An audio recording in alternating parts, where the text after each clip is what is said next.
I am the Tofu Golem. Please enjoy the video. You'll start by confirming your Redmi Note 10 Pro runs MIUI 12 or newer and that battery saver is off. This matters because AOD is blocked otherwise. Once done, charge to more than 20% so settings apply reliably. Now open Settings, tap Lock Screen, then Always on Display to enter AOD controls. Follow along. You're accessing the feature directly rather than hunting menus. Make sure permissions for display and scheduling are visible before moving on to customization. Next, choose the AOD style. Pick clock, image, or minimal depending on your preference and battery priorities.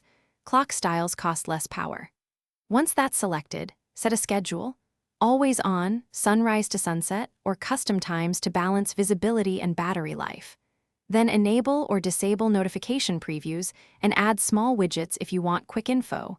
Adjust AOD brightness manually if available so it's not maxed out. These choices directly affect battery drain and usability. So finally, apply your settings and lock the phone to test Always on Display instantly. You should see the selected layout on the screen. If AOD doesn't stay enabled, reboot the device and recheck settings. Many conflicts clear with a restart. Also make sure battery saver, power plans, or third-party battery apps aren't disabling AOD. If the problem persists, reset AOD settings or update MIUI. As a key troubleshooting tip, disable conflicting apps and then re-enable AOD to isolate the cause. Thanks for watching. Consider subscribing if we helped you today.